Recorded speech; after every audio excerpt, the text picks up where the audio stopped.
Well, have you ever wondered why the England national team, that's the men's football team, has never won any major international trophy for the past 3 or 4 decades? Well, in this video, I'll be telling you the main reasons as to why the men's national team has never been successful in the recent past, despite the fact that they boast one of the greatest talents in the world of football. In football, trophies are taken. They are not given. Nobody will give you trophies because you boast of the best talent and player profiles. You need to earn it. Talent profile is a necessary but not sufficient condition to win trophies. Stick to this video to the end to learn more. Welcome. So reason number 1, there's a lack of chemistry. This today, Gareth Southgate, the England national team manager, has selected a 26 provisional squad for the Euros 2024, which will be in Germany next month. And when you look at that squad, it boasts of talents, it boasts of quality, and there's absolutely nothing that can prevent that team from winning the Euros 2024 this year. But don't forget, this has been the story of England. This has been their history. Every single year, whenever there's an international competition, it always seems as if England are the favorites. When you ask anybody prior to a competition, whom do you think will win? Most people, I'd say 6 out of 10 people would say England are the favorites. But when you ask them after the tournament, if their favorites won, they'll give you all sorts of excuses. They'll give you all sorts of frustrations.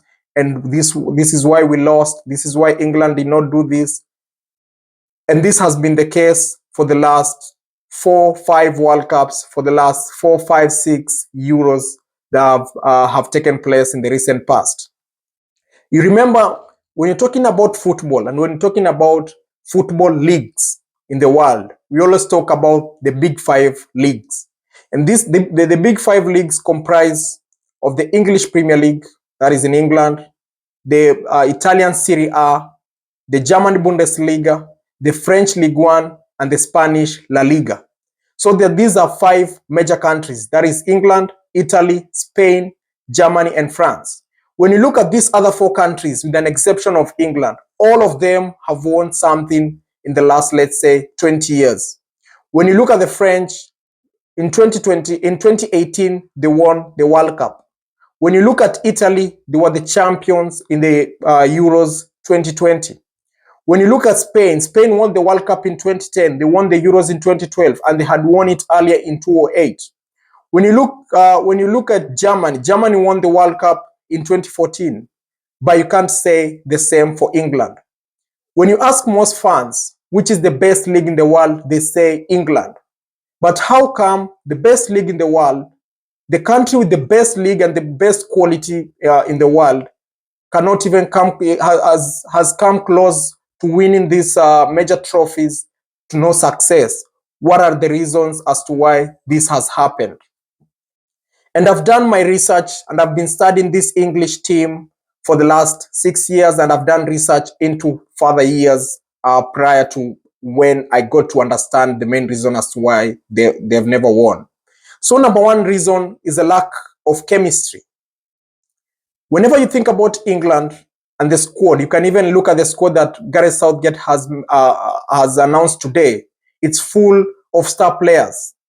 The English manager is always thinking, and this is not that just the English manager, the current one, even the prior ones, the previous ones, and anybody, they are justified to think so.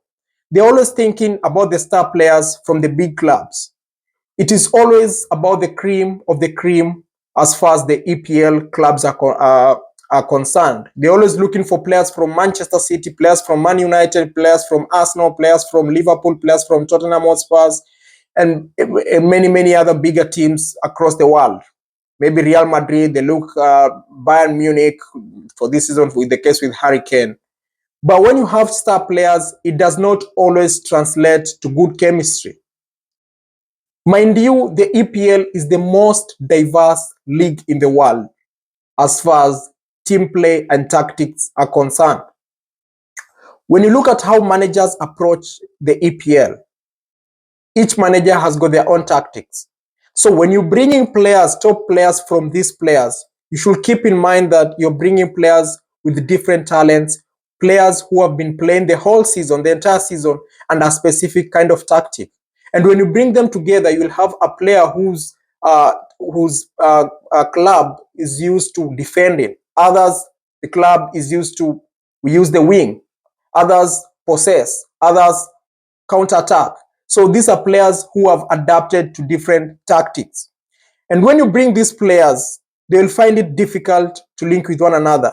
That's the same thing with that's what happens with the English national team. On paper, over the years, they ought to have won everything. When you think about the history of the English national football team, when you think about the likes of Wayne Rooney, when they had the likes of Wayne Rooney, Steven Gerrard, they had the likes of Frank Lampard, they had the likes of Michael Owen. They had all these talents for the last maybe 20 years, but they never won anything. It's because of these players. When they come together, when you bring in, for example, this is when you bring in Jude Bellingham, when you bring in Phil Foden, when you bring in Bukayo Saka, Harry Kane, these are players from different teams. The way Manchester City plays is different from how Real Madrid plays. The way Real Madrid plays is different from how Arsenal plays. The way these teams play is different from how, let's talk about the defenders, Harry Maguire plays for Manchester United. And this is totally different from how Cole Palmer plays for Chelsea. So when you bring these players, in as much as they are stars, they find it difficult to link to one another. And the only cure for this is time. But unfortunately, international football does not provide time. Gareth Southgate has less than a month to organize these players, to make them play together. Mind you, others are still recovering from a long season. The likes of Manchester City players who are still celebrating and yet they have some matches to play. The likes of players from Real Madrid, that is Jude Bellingham, has a Champions League final to think about early next month. So this causes a lack of, there's not enough time for this manager to prepare this squad. And when they get into the pitch, there's some sort of confusion. They don't link with one another. Maybe they are used in their clubs. When they have the ball, there's a player opening up, but in this case, it does not happen. And so what ends up is just these players are a little bit confused and mixed up, and that's why England does not perform to the limits, to the heights that people expect them to perform. Number two, this is a very important point, it's subject to debate. I'll say is the media hype. History has it, Britain colonized most countries in the world. And today, as we're speaking, English is the most spoken language in the world. So the English media, like any other English-speaking country, the media has got an advantage over the other medias. So whatever they say, it has a wider audience. So when they start prepping this England team, for example, those who have watched the Premier League this season, you've always had the commentators, you've always had the pundits always pumping this English team. They always try to inspire their talents. And what this does, it comes with its own negativities. It's good to support your team, it's good to support your country, it's good to support players from your country. But the fact that the English media is so powerful in terms of the audience radius, it means that the expectations are quite high. People walk in with high expectations. For example, the fans. When the English fans go into a tournament, because of what they have been fed by the media, they believe we're the best team in the world, we've got the best quality, and we deserve to win this particular competition. Same applies to the players. They have been hyped all season. Everybody knows the top players who play for England because they have been stars in their teams.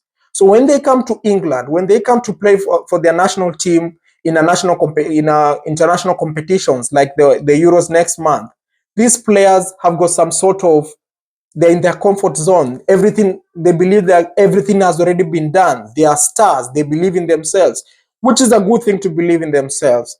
But the expectations and the hype does not always match with the reality. When you're hyped too much, even you as an individual, when you're hyped too much, chances are, if you're not careful, you will not work as hard as somebody who has not been hyped as much as you are. So this happens to the England national team. And whenever they get into the game to play, into any match, they're not playing versus 11. Other teams are playing V11. But for these particular players, they are playing V12. 11 English players versus 12 of the opponents. Why am I saying they are 12? The 11 opponent players, as well as the burden of expectations. The burden of expectations is so bad that it can even ruin top talents. These players, and for this season, sadly, most of the English players are youngsters. When they walk into that pitch with the expectation in their minds, the headlines, what the fans expect, what the media expect, how people rate them highly, it affects them. And this does not affect them in some games, maybe in the group stages. That's why they have been performing well in the group stages. But it affects them where it really matters. Like, for example, in the quarterfinals, semifinals, and as we saw in the case of the 2020 Euros, in the final. And when they're playing against a team that plays as a team, they'll struggle. Because when this particular expectation comes in, the 12th player, of course, they're outnumbered. And if they're outnumbered, chances are they're going to lose the match. And if they lose the match, there's no chance of them winning any particular trophy. So number 3, the lack of a clear game. Let me ask you, when you think about Spain, the Spanish national team that dominated in the 2008 Euros, 2010 World Cup, 2012 Euros, what do you think about? What was their main strength? Most people will say their midfield. These guys would pass you to death. They would pass the ball, pass the ball, pass the ball, pass the ball. That was their strength. That was their stronghold. They believed in Sergio Busquets. They believed in Xavi Iniesta. They believed in Xavi Hernandez. They believed in Andres Iniesta. These are players that would pass the ball, and they had so many players in midfield. Even at times, I remember the coach would play with 0 striker, just midfielders, and they would still win matches. When you think about the great Brazil that dominated in the late 90s and in the early 2000s in the World Cup, you always think about great dribblers, flair players, players with good, players who are talented. They can dribble past 3, 4, 5 players. That's their stronghold. When you think about the French team that won the World Cup in 2018, you just think about strong defense and a sound midfield. That was their stronghold. When you think most recently about the Argentina team that just won in the 2022 World Cup, those guys were aggressive. South American clubs are known for aggressiveness. That's their strength. They believe in aggression. Not surprisingly, that's why Manchester United fans nicknamed Lisandro Martinez the Butcher, because these players have it in their DNA. It's all about aggressive. When it's tackles, you go in. Your life depends on that particular tackle. But the same cannot be said for England. You can't say that their stronghold is their midfield. Forget about the talents. Just think about the history. When you talk about England, what do you associate that team with? You simply associate them with talent, but you can't associate them with a particular game plan. They don't have a specific game plan. When the coach is announcing the 26-man squad, you can see clearly there's no that particular game plan. What does he want to achieve with this kind of players? Or is he just picking the top players, the stars of the stars? You need to think about a game plan. Is it possession? Is it counter-attack? Is it using our wingers to dribble? What is the game plan? Instead of relying on individual brilliance. Because for England, it's like they just wake up and bring in the stars and expect them, now we have the stars, we're going to win this particular trophy. That's not the case in international football. And in most cases, when you're watching the English team play, whenever they seem as if the pressure is against them, you always find the defenders passing the ball sideways, backwards, sideways, backwards. Why? Because they lack a clear plan. What do we want to achieve? I'll compare this with maybe club football. When you look at Manchester City, you always know come rain, come sunshine, Man City are going to possess the ball. When you look at Liverpool, it's high press, quick play, they score. They're always thinking about the next goal. When you think about Real Madrid, you know it's all about counter-attack. When you think about Bayern Munich, same thing, counter-attack, we use the pace. But for England, there's no specific aspect that you can say, this is what they do. Probably their game plan is the passion of the fans. And no doubt the English fans are the most passionate fans in the world. But unfortunately, passion alone cannot win you an international trophy. I know the players feel the pride that comes with wearing the Three Lions jersey, but that alone on its own cannot win you international trophies. That takes me to the next point, the fourth point, and this fourth point applies specifically to this current manager. The fourth point is managerial mistakes. The team has the potential, but the manager makes a couple of selection and tactical mistakes in and out the pitch. What do I mean? The manager makes selection mistakes where he selects players. It seems that the coach always has a premeditated squad in his mind. Irrespective of what players will perform that particular season, he always seems to have 10, 15 players that he knows whether they perform well or not, they'll be in that squad. I don't want to list examples. You guys, you know, there are players that you can pinpoint in the current squad who have not been performing well this particular season, but they are in the squad. And there are those players who have been performing well and they are not in this particular season. And this is a challenge. Why is this a challenge? This is a challenge because you deny other players with higher potential the chance of impacting the team properly. And you bring in players simply because of their names, simply because of the fact that they play for big teams, and you ignore players maybe from other smaller teams who could have bigger impact. And that's a case outside. That's what I'm calling the selection mistakes. Another mistake that the coach makes is tactical. Not once, not twice, not thrice have I heard the English pundits moaning about the Gareth Southgate using the wrong formation. He sets up his team in a way that he does not optimize on the players' abilities and talents. Not once has he played Kyle Walker in the center back. Not once has he played with the back three. And this is a team that can dominate any team in the world. This is a team full of quality. But at times he seems to be a little bit afraid and plays with the back five. 3 center backs and 2 right winger and a left winger. Right back and a left back, sorry. But this does not optimize on the team. A mistake in the knockout matches in international football is costly. Probably more, it's costlier. If there's something like it, it's costlier than that in club football. In club football, you can make a mistake on Wednesday, correct that on Saturday, you're good to go. You've corrected your mistake. You can make a mistake in January, but you have the whole season to correct that. You have 4 months before it gets to May, you've corrected the mistakes. But unfortunately, in international football, especially because most of international football, it's all about knockout stages. If you make a mistake in the semi-final, you don't have time to correct that. Before you realize, you are knocked out. When you make a mistake in this particular, let's say in Euros 2018, you're eliminated. No, Euros 2020, you're eliminated. When it comes to Euros 2024, you learned from the other mistake, but chances are you will still make another mistake somehow. And this has been the case for the manager because there have been tactical in-game substitutions that he makes and you're feeling this is wrong. There have been in his selection for the first 11, sometimes he sets up that team and you feel this is absolutely wrong. He gets it wrong.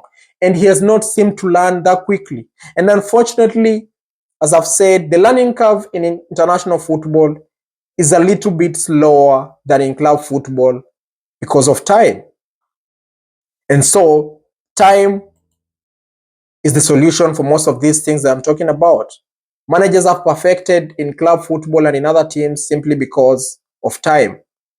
Somebody would ask me, but also these other clubs, these other teams also have managers who don't have enough time to prepare their players.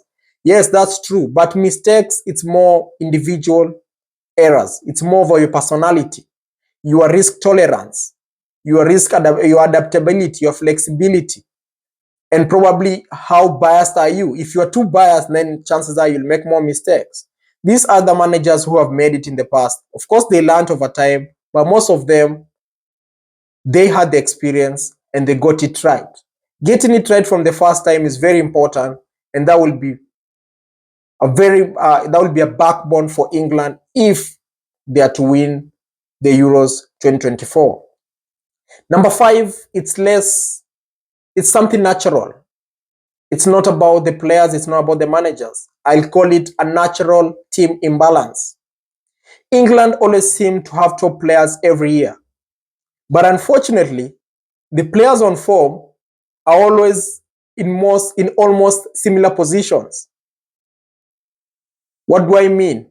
You remember very well in the last 6 or 7 years, the Premier League, the EPL specifically, has had top right backs who play for England.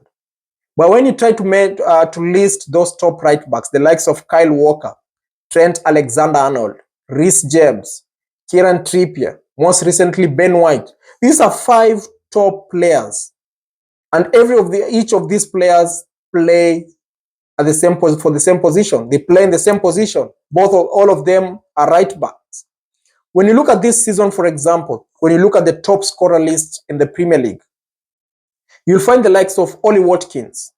You'll find the likes of Ivan Toney, Dominic Solanke. These are players who are all strikers. They have done well. They are good players. They deserve to be in that team. But all of them play in the same position. Mind you, there's Harry Kane, who is guaranteed to start. And if he stays fit, he'll play almost all the games. This brings some sort of an imbalance in the team. Another example, when you look at this season, again, there's Bukayo Saka, left winger. We look at right winger. Sorry, when you look at Bukayo Saka, Cole Palmer, Gerard Bowen, Phil Foden. These are players who are playing the same position. When you go to the attacking midfielder, Foden can play there. James Maddison is in. Jude Bellingham is in. So this kind of imbalance, which is natural, causes this team not to perform, because on paper they look a promising team. When you look at the players, they're performing well. They're top players, top quality players. But then when they get into the pitch, because all of them, most of them play in the same positions, in as much as this brings squad depth, it destabilizes the team. And how does the coach deal with this? In most cases, we have seen him play players in the wrong positions. For example, Kieran Trippier has started in left back in some games. Kyle Walker in center back to accommodate these other players. But this destabilizes the team even further, because top players cannot optimize their full potential.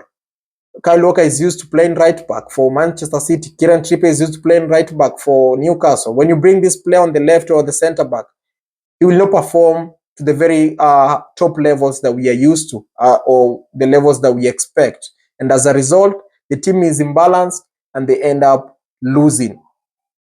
I'll give you the 6th point, which is a bonus. And this one is simply history. England has never won the Euros. And I'll give a very basic example, PSG. PSG has been trying to sign players. They've brought in Neymar, they had Mbappe, they had Lionel Messi, they had Sergio Ramos. They have brought in top players, Angel Di Maria. The aim of bringing these players was for them to win the Champions League. And to date, they have not won the Champions League. The same applies to Manchester City. Prior to last season, they tried several to win the Champions League, but they didn't. They brought in the best of the best coach, Pep Guardiola. They backed him, but he tried severally and did not succeed until last year when he finally won it. So sometimes history has a way of punishing teams because there's no momentum.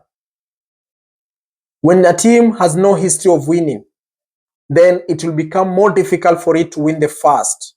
But after it wins the first, then it will be easier to win the second, the third, the fourth, the fifth. Same thing applies to Manchester City in the Premier League. Once they won one in 2012, they have been winning. Once Pep Guardiola won one when he came in, he has won several. This season they won their 4th consecutive. But I know this is club football, which is different from international football, but the same thing applies to other teams. When you look at these other teams that England will be competing against, the likes of Germany, the likes of France, the likes of Italy, these are countries with good history in this particular competition. So when these teams go toe to toe and it comes to something that has to decide or break the tie and history comes in, it acts against England and they end up losing. So my conclusion is this: even though you may boast of the superstars, you may boast of the greatest talents, that alone is not enough to guarantee you trophies. That alone is not enough to guarantee you success in international football. You need a team, not individuals. When you look at those players, at times they seem to be playing for their own names. All these players believe they are stars because of what they have been told by the media, because of what they have done in their clubs. They believe they are stars. When they get in there, they want to prove the world wrong. And in the process of proving the world wrong, they tend to play for themselves and not as a team. And whenever they play against a team that plays as a team, they find it difficult. And that's the reason as why they have been eliminated in most competitions in the quarterfinals, semifinals. And these eliminations have been brutal. They have been harsh. And they have not been taken lightly by the fans, because the fans have reacted negative. Not only the fans, but other stakeholders of this English national team, because the expectations are very high. So I'll pose one final question.